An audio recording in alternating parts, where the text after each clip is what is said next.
Hello అండి, welcome to our channel. నేను కాశీరత్నం. ఇవాల్టి వీడియో వైభవలక్ష్మి వ్రతము సెకండ్ వీక్ చేసుకుంటున్నానండి. అండ్ ఫ్రైడే సాటర్డే 2 వీడియోస్ ఇలా ఒక్క వీడియోలోనే మీతో షేర్ చేసుకుంటాను. ఫ్రైడే రోజు ఫాస్టింగ్ ఉన్నానండి, మార్నింగ్ టు ఈవినింగ్ వరకు. ఈవినింగ్ 6 o'clock అలా నా పూజన అనేది స్టార్ట్ చేసుకున్నాను. పీఠం పెట్టుకున్నాను. తర్వాత అమ్మవారి పూజలో రెడ్ కలర్ బ్లౌజ్ మాత్రమే యూజ్ చేస్తాము. సో బ్లౌజ్ వేసుకున్నాను.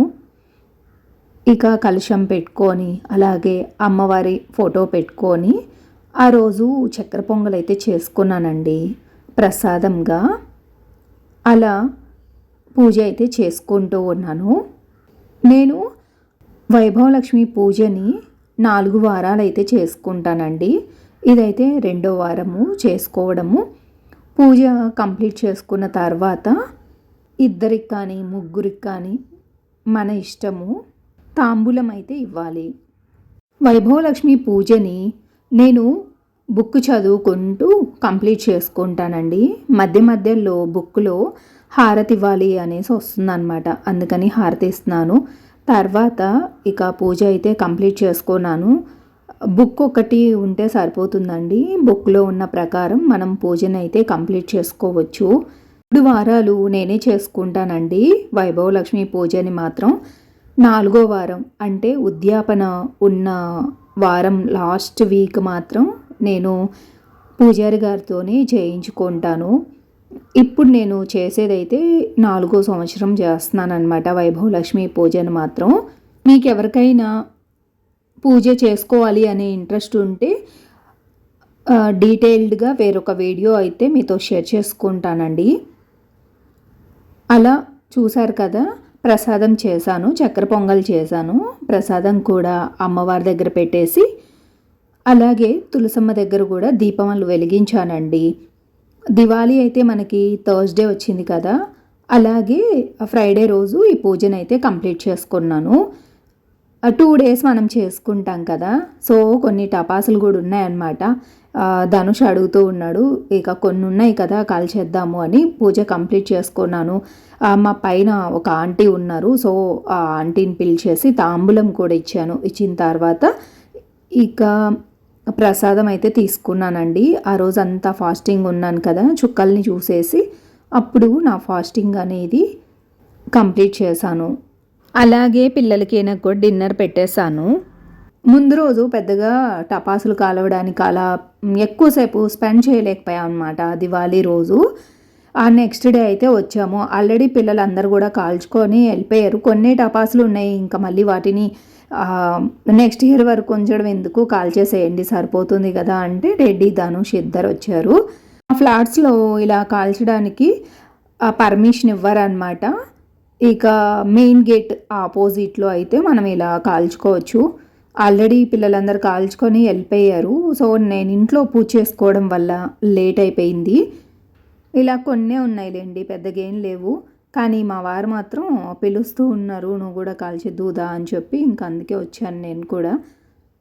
ఈరోజు త్వరగా డిన్నర్ అనేది కంప్లీట్ చేసుకున్నానండి. పూజ కూడా కొంచెం త్వరగా స్టార్ట్ చేశాను, ఇలా కిందకి వెళ్దాం అంటున్నారు కదా అని. 7:30 కల్లా ఇంకా పూజ కంప్లీట్ అవ్వడము, వెంటనే తాంబూలం ఇచ్చేసి నేను డిన్నర్ తినేసి ఇంకా అందరం కలిసి వచ్చాము. ఇలా ధనుష్కి అయితే మాత్రం ఆన్లైన్ క్లాసెస్ అయితే పెట్టారండి ఈ 2 days మాత్రం. సో ఇలా కొన్ని పిక్స్ అయితే తీసుకొని ఇంటికి వెళ్ళిపోయాము. ఇది వచ్చేసి నెక్స్ట్ డే మార్నింగ్ నిద్ర లేచేసి ముందు రోజు పూజ చేసుకున్నాను కదా, నెక్స్ట్ డే మార్నింగ్ చాలా పని ఉంటుంది. దేవుని దగ్గర పెట్టి పూజ సామాగ్రి అంతా కూడా సర్దేసుకున్నాను. కలశంలో వాటర్ వేసి పెడతాను కదండి, ఆ వాటర్ నేను తాగి ఇంట్లో అందరికి కూడా ఇవ్వాలి. అలా క్లీనింగ్ వర్క్ అది కూడా ఉంటుంది కదా. కంప్లీట్ చేసుకున్న తర్వాత ఎప్పటి నుంచో ఒక ప్లేస్కి వెళ్ళాలి అనుకున్నాం అనమాట చెన్నైలోనే. సో అక్కడికైతే వెళ్తున్నాము. ఇక్కడ వీడియో ఇలా తీస్తూ ఉన్నాను కదా, మా అపార్ట్మెంట్ ముందు అయితే మాత్రం వర్షం లేదు. కొంచెం దూరం వచ్చిన తర్వాత భలే వర్షము, కారు అంతా తడిచిపోయింది. సైడ్ కూడా పాపం నిల్చో ఉన్నారనమాట జనం అంతా. కొంచెం దూరం వెళ్తేనేమో ఇంకా అసలు మళ్ళీ ఎండ. అదేంటి ఒకే రూట్ కదా ఇదంతా కూడా. అలా ఉంది క్లైమేట్, మారిపోతూ ఉంది. ఒక ప్లేస్లో వర్షం ఉంటే ఒక ప్లేస్లో ఎండ. అదే అలా వీడియో తీసుకుంటూ ఉన్నాను. తర్వాత ఇక్కడ కొంచెం షాపింగ్ చేశానండి. వైభవలక్ష్మి వ్రతము, అలాగే 4వ వారం ఉద్యాపన ఉంటుంది కదా, ఆ పూజకి కావాల్సిన ఐటమ్స్ కొన్ని తీసుకోవాలి అనుకొని తీసుకున్నానమాట. అందుకే షాపింగ్ అక్కడ లేట్ అయిపోయింది. బ్లౌజ్ పీసులు, పూజకి కావాల్సిన ఐటమ్స్ ఉంటాయి కదా, తాంబూలంకి పెట్టిస్తాము. నాకు కావాల్సినవేమో కొన్ని షాపింగ్ అయితే చేసుకున్న తర్వాత ఇక మళ్ళీ స్టార్ట్ అయ్యాము. లంచ్ కోసం ఆగుదాం అనుకున్నాం కానీ ఎక్కడ ఆగలేదు. ఇక దగ్గరికి మేము అనుకున్న ప్లేస్కి అయితే వస్తూ ఉన్నాము. మధ్యలో ఇక్కడ ఆగి లంచ్ చేద్దాం అనుకున్నాము. టైం అయితే 2:30 అలా అవుతోంది, లేట్ అవుతుంది.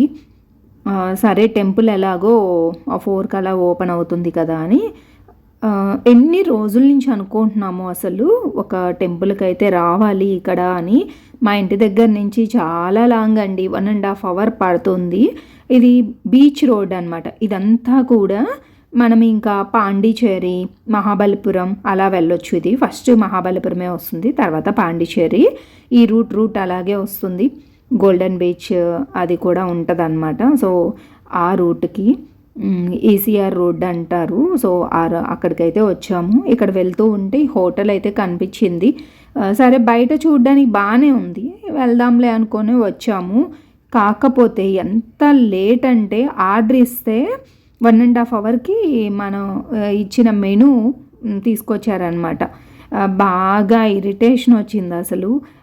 ఫుడ్ కోసము ఓకే ఒక 1/2 అవర్ ఓకే, కానీ మరి 1 అవర్ 1.5 అవర్ అంటే చాలా కష్టం కదా. మనం వెళ్ళే పనులు, మనం ఏమైతే ప్లాన్లు వేసుకుంటామో అవన్నీ కూడా లేట్ అయిపోతూ ఉంటాయి. బయట నుంచి చూస్తే బాగుంది, లోపలికి రాగానే కూడా హోటల్ బాగుంది కానీ బట్ అస్సలు మెయింటెనెన్స్ అయితే లేదు. చాలా వరకు హోటల్స్ నీట్గా ఉంటాయి కదా, మరేంటో ఈ హోటల్ అయితే అదే మాట్లాడుకుంటూ ఉన్నాం. అయ్యో అదేంటి బయట చూడడానికి మాత్రం చాలా మంచిగా అనిపించింది, లోపల ఇలా ఉంది అని. ఆర్డర్ అయితే ఇచ్చామండి. చాలాసేపటికి ఆర్డర్ వచ్చింది. ఇక తినేసి స్టార్ట్ అయిపోయాము. ఇక సింపుల్గా ఏదో ఒకటి ఇద్దాంలే అనుకొని ఇచ్చాము. పిల్లలు ఫ్రైడ్ రైస్ ఇచ్చారు, నేను మా వారు చపాతీ ఇచ్చాము అంతే. దానికే చాలా లేట్. ఇక ఈవిడ మాత్రం ఇంకేవో చెప్తా ఉంటారు కదా, చెప్తూ ఉంది. చూసారు కదా, ఫ్రైడ్ రైస్ కూడా అస్సలు టేస్ట్ లేదంట. ఏదో ఇక తినేసి తిన్న వరకు తిన్నారు, ఇక వదిలేశారు. ఇక్కడ చెన్నైలో మత్స్యనారాయణ స్వామి టెంపుల్ అని గోపురం లేని టెంపుల్ అండి. గోపురం ఉండదు. కార్ పార్క్ చేసిన దగ్గర నుంచి కూడా ముందుకెళ్ళామంటే బీచే వస్తుందండి. ఈ రోడ్డు పక్కనంతా కూడా బీచే కనిపిస్తూ ఉంటుంది. ఆ రోజు ఎంత రష్ ఉందంటే చాలా ముందుకి కార్ పార్కింగ్ అయితే చేసుకొని ఇక్కడ అంతా నడుచుకుంటూ వెళ్తున్నాం అనమాట. గత 1 ఇయర్గా ఈ టెంపుల్కి రావాలి అనుకుంటున్నాం కానీ అస్సలు అవ్వలేదు. ఇదొక స్ట్రీట్ కదా, ముందు స్ట్రీట్లో అయితే కార్ పెట్టుకున్నాము. ఇక్కడ సినిమా యాక్టర్స్ అలా ఉంటారట. ఈ స్ట్రీట్స్ పెద్ద పెద్ద హౌసెస్. ఇలా మనం ముందుకు వెళ్ళిపోయామనుకోండి, ఇక బీచ్కి పక్కనే కట్టారు టెంపుల్. చాలా బాగుంది అసలు. అందుకని మా ఫ్రెండ్స్ అలా వెళ్ళొచ్చారు. సరే అప్పటి నుంచి అనుకుంటూ ఉన్నాం వెళ్ళాలి అని, అస్సలు కుదరలేదు. బట్ ఈరోజైతే ఇంకా వెళ్ళాలి, ఎలాగోలా కంపల్సరీ చూసి రావాలి అనుకొని ఇక వచ్చాము. అలాగే ఎలాగో వచ్చాం కదా, మీతో కూడా షేర్ చేసుకుంటున్నాను. రోజు ఇక వర్షం పడేలాగుందనమాట. కొంచెం లైటింగ్ ఉంటే బాగుండు అనుకుంటున్నాను కానీ అలా మబ్బుగా ఉంది. ఇక్కడ నడుస్తున్నాం ఎంత దూరం ఉందో అసలు.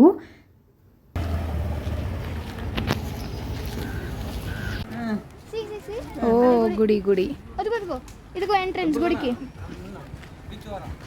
అబ్బా, గోపురం లేని మత్స్యనారాయణ స్వామి temple. This is the first open air temple to be built in Chennai anta. Oh. అంతే, ఇది వరకు లేదు. ఏ ఇయర్లో కట్టారు? రీసెంట్గా కరోనాలోగా. అబౌట్ 2018 16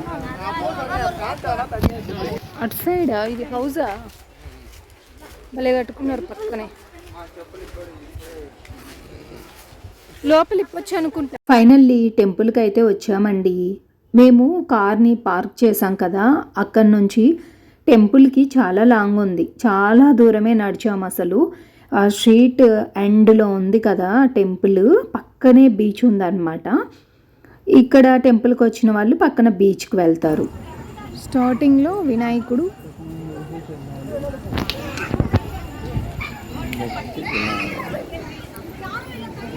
కట్టుడు పద. ఇక్కడ నుంచో ఎంట్రన్స్, అటు కూడా వెళ్ళొచ్చేమో. ఇక్కడ రా, ఇటు వెళ్తున్నారుగా, తిరగదామా ఒక రౌండ్? ఎందుకు పడుతుంది వర్షం? రౌండ్ ఏంటంటే పైన వేయాలి. సో జస్ట్ ఇంకో ఆంజనేయ స్వామి ఇక్కడ, హనుమాన్ అక్కడ ఇంకో కరెక్ట్గా శనివారం అయితే వచ్చాం కదా.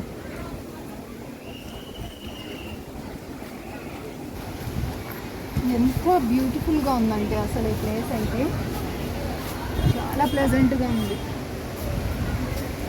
అక్కడేంటో టెంపుల్.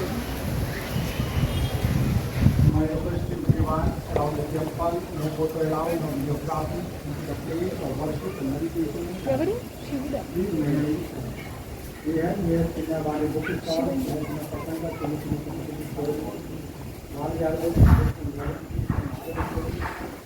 టెంపుల్ ఎంట్రన్స్లోని చిన్న వినాయకుడు అయితే ఉన్నారండి. తర్వాత ఆంజనేయ స్వామి, తర్వాత శివయ్య, పక్కనే నవగ్రహాలు కూడా ఉన్నాయి. నవగ్రహాలని కూడా చాలా వెరైటీగా ఉందండి. నేనైతే ఎక్కడ చూడలేదు అలాగా. పుట్టలాగుండి పుట్ట చుట్టూ నవగ్రహాలను అయితే ఉంచారు. ఇక టెంపుల్కి వెళ్ళే ముందు ఇక్కడ కూడా ప్రదక్షిణ చేసి వెళ్దాము అనుకొని ఇక్కడికి వచ్చాము. ఇది వరకు మాత్రం వీడియోస్, ఫొటోస్ తీసుకొని ఇచ్చేవాళ్ళు. ఇప్పుడు అస్సలు అలో లేదు. మాకు తెలియక కొంతవరకు అయితే వీడియో తీసాము. చూసారు కదా, ఇలా 108 ఉంది. పిల్లర్స్ 108 ఉన్నాయంట. అసలు పిక్స్ కూడా తీయనివ్వట్లేదు తెలుసా.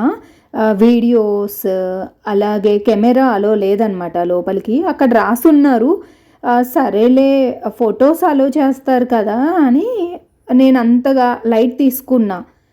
తర్వాత వేరే వాళ్ళకి చెప్తున్నారనమాట, ఫొటోస్ దిగొద్దు, వీడియోస్ అలో లేవు అని చెప్పి. అప్పటిదాకా ఎలాగో తీసుకున్నాను, తెలియదు అనమాట వాళ్ళు అలా చెప్తారు అని. అలా కొంచెం సేపు వీడియో తీసుకున్నాము. కరెక్ట్గా దేవుని దగ్గరికి వెళ్ళేసరికి వేరే వాళ్ళకి చెప్తుంటే సరేలే అందరికీ ఒకటే చెప్తారు కదా అని చెప్పి నేను తీసి ఇక లోపల పెట్టేశాను. ఫైనల్గా కొంచెం వీడియో అయితే తీసుకున్నాను. ఇంతవరకు వీడియో షేర్ చేసుకున్నాను కానీ దేవుని విగ్రహం ఎలా ఉంటుంది, టెంపుల్ ఎలా ఉంటుంది మీతో కూడా షేర్ చేసుకోవాలి కదా అని కొంచెం వీడియో తీసుకున్నాను. అక్కడ ఏంటంటే ఎలాగో ఫొటోస్, వీడియోస్ బయట కూడా తీసుకుంటూ ఉంటారు. టెంపుల్కి వచ్చిన ప్రశాంతంగా దర్శనం చేసుకోవచ్చు కదా, ఎందుకు ఫొటోస్ వీడియోస్ అనేసి అలా మైక్లో చెప్తూ ఉన్నారనమాట హిందీలో. అందుకనే ఎవ్వరు కూడా పిక్స్ దిగడానికైతే ముందుకు రావట్లేదు. నేను ఇక్కడ కూర్చున్నాను కదా, కొంచెం ఇలా ఉంటుంది టెంపుల్ అని చెప్పడం కోసం, మీకు తెలియడం కోసం కొంచెం వీడియో తీసానండి అంతే. ఇక దాని తర్వాత ఇక్కడ వీడియో ఏం తీయలేదు. మళ్ళీ వేరే వాళ్ళకి చెప్పినప్పుడు మనకు కూడా అంతే చెప్తారు కదా, అందుకని. ఇదివరకు అయితే తీసుకునే వాళ్ళు చాలా వీడియోసే నేను తమిళ్ వాళ్ళ ఛానల్స్ అయితే చూశాను, పెట్టున్నారు. బట్ ఇప్పుడు అలో లేదనుకుంటాను. పిక్స్ దిగుతుంటే కూడా అసలు దిగొద్దని చెప్తున్నారనమాట స్ట్రిక్ట్గా. అలా కొంచెం వీడియో తీసుకున్నాను అనమాట. చూశారు కదా ఎంత బాగుందో అండి టెంపుల్ అయితే మాత్రం. మత్స్యనారాయణ స్వామి టెంపుల్, గోపురం లేదు. అసలు ఎంత నీట్గా మెయింటైన్ చేస్తున్నారంటే టెంపుల్ కూడా చాలా బాగుంది. మీరు ఎవరైనా చెన్నై వస్తే మస్ట్ అండ్ షుడ్ ఈ టెంపుల్ని అయితే విజిట్ చేయండి, అంత ప్లజెంట్గా ఉంది. నార్మల్గా మనం టెంపుల్స్కి వెళ్తూ ఉంటాం కానీ పార్క్ లాగా పీస్ఫుల్గా గ్రీనరీ ఇలాంటి టెంపుల్స్ చూడడం మాత్రం కొంచెం రేర్ అనే చెప్తాను. ఇక్కడ ఏంటంటే ఇందులోకి వెళ్ళడానికి చిన్న పిల్లలకే అలో అంటండి. 8 ఇయర్స్ 7 ఇయర్స్ అలా పిల్లలైతే వెళ్ళొచ్చు అని చెప్తూ ఉన్నారు. సో అందుకని నేను ఇలా దూరం నుంచి కొంచెం వీడియో అయితే తీసుకున్నాను. ఇక్కడ లోపల మాత్రం శివుడు అలా ఉన్నారట. ఇలా కింద నుంచి అయితే వెళ్ళాలి టెంపుల్కి. చిన్నపిల్లలే అలో కాబట్టి ఇక మేమైతే వెళ్ళలేదు. ఇక అంతే, కొంచెం వీడియో అయితే తీసుకొని బీచ్కి వెళ్దాం అనుకుంటున్నాము. ఇక్కడ స్పెషల్ ఏంటంటే మత్స్యనారాయణ స్వామి టెంపుల్ బీచ్ ఇక ఆనుకొనే ఉంటాయన్నమాట. ఒక ఆ వాల్ మాత్రమే ఉంటుంది టెంపుల్కి. ఆ వాల్ వాళ్ళు ఎక్కి ఎవ్రీ సండే ఈవినింగ్ 6 o'clockకి సముద్రపు హారతి ఇస్తారంటండి. బీచ్కి హారతి ఇస్తారట. బట్ మేము వచ్చింది సాటర్డే కదా, మిస్ అయ్యాము. ఎలా ఉంటుందో చూడాలి అనిపించింది మాకు. అక్కడ ఇలా షాప్స్ అన్నీ పెట్టుకుంటారు కదా, బజ్జీలు, తర్వాత కొన్ని గేమ్స్ పెట్టుకొని ఉండే వాళ్ళని అడిగితే వాళ్ళు చెప్పారు 6 o'clockకి ఎవ్రీ సండే హారతి ఉంటుంది. సాటర్డే కంటే కూడా సండే ఈవినింగ్ చాలా బాగుంటుందని చెప్పారనమాట. ఓకేలే, నెక్స్ట్ టైం ఎప్పుడైనా వచ్చినప్పుడు అలా సండే చూసుకొని రావచ్చులే అనుకొని వచ్చాము. ఆల్రెడీ ఇక 6:15 ఇప్పుడు త్వరగా చీకటి పడిపోద్ది కదా. 15 అయ్యేసరికే ఇక చీకటి పడిపోయింది. ఇంకా లైటింగ్ ఉండదు కదా, అందుకని వీడియోస్ అలా సరిగ్గా రాలేదు. ఇక టెంపుల్స్లో ఏమి ఒక్క పిక్ ఏమో దిగాం కానీ అది వస్తారేమో అనేసి ఏం కరెక్ట్గా దిగలేదు పిక్స్ మాత్రం. ఇక్కడ బీచ్లో దిగితేనేమో అంత చీకటి పడిపోయింది కదా, సరిగ్గా రావు. రేర్గా వస్తామండి బీచ్కి కూడా. ఇంకా అలా కొంచెం సేపు అటు ఇటు తిరిగి బీచ్లో ఎంజాయ్ చేసేసి ఇక ఇంటికైతే స్టార్ట్ అయిపోయాము. మళ్ళీ ఇక్కడ నుంచి చాలా లాంగ్ అనమాట మా ఇల్లు. 1.5 hours పడుతుంది. అందులో ఈవినింగ్ టైం ఏంటంటే ఫుల్ ట్రాఫిక్ ఉంటుంది కదా, అందుకని ఇంకా స్టార్ట్ అయిపోదామని వెళ్ళిపోతున్నాము. అలా బీచ్లో కొంచెం సేపు తడిచాము. విపరీతమైన అలలు, అసలు ఈవినింగ్ టైం కదా కొంచెం అలలు ఎక్కువగానే ఉంటాయి. సో దూరంగా నిల్చొని ఇంకా కార్తీక మాసం వచ్చింది కదా, ఒకసారి కాళ్ళైనా కడుక్కుందామని చెప్పి అలా కాళ్ళ వరకు తడిపేసుకొని వచ్చేసాం. ఇక్కడ మా ధనుష్ అయితే మాత్రం ఇలా గన్ షూట్ లాగా చేస్తానని చెప్పాడనమాట. సో వాడు ఎలాగో చేస్తున్నాడని కొంచెం వీడియో తీసుకున్నాను. ఇక్కడ కూడా వీళ్ళే చెప్పారు ఈవినింగ్ హారతి ఉంటుంది సండే రోజు, చాలా బాగుంటుంది అని. అయ్యో మిస్ అయిపోయామే అని నాకు బాగా అనిపించింది. కాశీలో ఎలాగైతే హారతి ఇస్తారో ఇక్కడ కూడా అదే విధంగా ఇస్తారంటండి. చూడాలి అనిపించింది నాకైతే. మీరు ఎవరైనా వచ్చేలాగుంటే చూడండి, టెంపుల్ చాలా బాగుంది. ఇక ఇంటికైతే వెళ్దామని స్టార్ట్ అయిపోయామండి. వెళ్తూ ఉంటే దారిలోనే ఇలా బొరుగుల మసాలా అమ్ముతూ ఉన్నారు, ఇతను తెలుగు అతనే. సో అక్కడ తీసుకొని ఇంకా వెళ్తూ ఉన్నాము. కారు వరకు నడుచుకుంటూ వెళ్ళాలి కదా. ఓకేనండి, ఈ వీడియోనైతే నేను ఇంతటితో ఎండ్ చేస్తున్నాను. ఈ వీడియో మీకు నచ్చుతుందని అనుకుంటున్నాను. నచ్చితే please like, share, comment and don't forget to subscribe. Bye.